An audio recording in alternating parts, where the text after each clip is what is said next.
अथ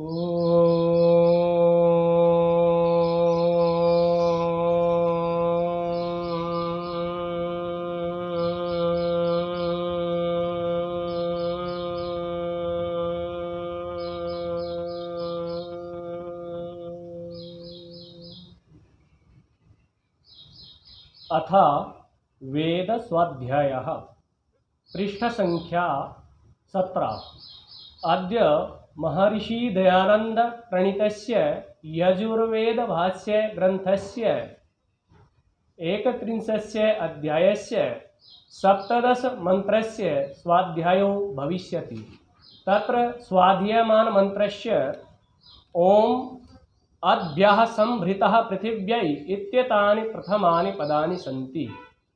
पृष्ठसंख्या 17। ओम अद्भ्यः संभृतः पृथिव्यै रसाच्च विश्वकर्मणः संवर्तताग्रे तस्य त्वष्टा विदधत् रूपमेति तन्मृत्यस्य देवत्वमाजानमग्रे।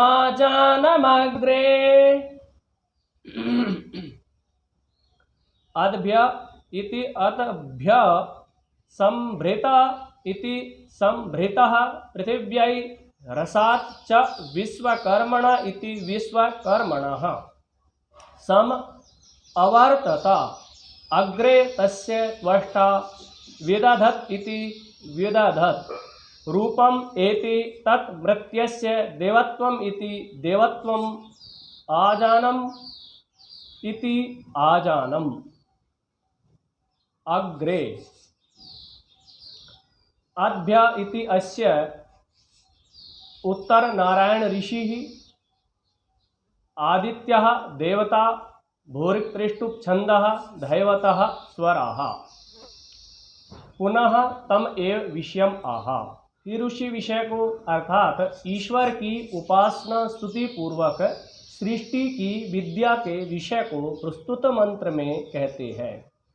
पदार्थः संस्कृत भाषायाम अद्भ्यः जलेभ्यः संभृतः सम्यक् पुष्टः पृथिव्यै पृथिव्याः अत्र पंचम्यर्थे चतुर्थी रसात् जिह्वा विषयात् च विश्वकर्मणः विश्वानि सर्वाणि सत्यानि कर्माणि यस्य आश्रयेण तस्मात् सूर्यात् सम अवर्तत वर्तते अग्रे प्राक् तस्य त्वष्टा तनुकर्ता विदधत् विधानं कुर्वन् रूपं स्वरूपम् एति तत् मृत्यस्य मनुष्यस्य देवत्वं विद्वत्वम् आजानं समन्तात् जनानां मनुष्याणाम् इदं कर्तव्यं कर्म अग्रे आदिताः।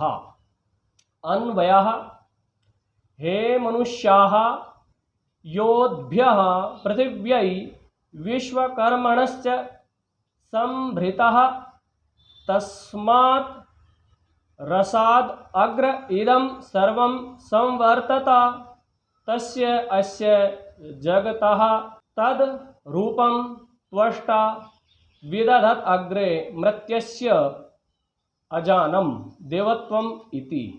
भावार्थः संस्कृत भाषायां हे मनुष्याः यो अखिल कार्यकर्ता परमात्मा कारणात् कार्याणि निर्मिमीते सकलस्य जगतः शरीराणां रूपाणि विदधाति तद्ज्ञानं तदाज्ञापालनम् एव देवत्वम् अस्ति इति जानीत। पदार्थः आर्य भाषायां हे मनुष्यो जो अद्भ्यः जलों पृथिव्यै पृथ्वी च और विश्वकर्मणः सब कर्म जिसके आश्रय से होते उस सूर्य से संभृतः सम्यक पुष्ट हुआ उस रसात रस से अग्रे पहले यह सब जगत सम अवर्तता वर्तमान होता है तस्य उस इस जगत के तत् उस रूपम स्वरूप को त्वष्टा सूक्ष्म करने वाला ईश्वर विदधत विधान करता हुआ अग्रे आदि में मृत्यस्य मनुष्य के आजानम अच्छे प्रकार कर्तव्य कर्म और देवत्वम विद्वत्ता को एति प्राप्त होता है। भावार्थः आर्य भाषायाम, हे मनुष्यों, जो संपूर्ण कार्य करने हारा परमेश्वर कारण से कार्य बनाता है, सब जगत के शरीरों के रूपों को बनाता है, उसका ज्ञान और उसकी आज्ञा का पालन ही देवत्व है, ऐसा जानो। इति वेद स्वाध्यायः।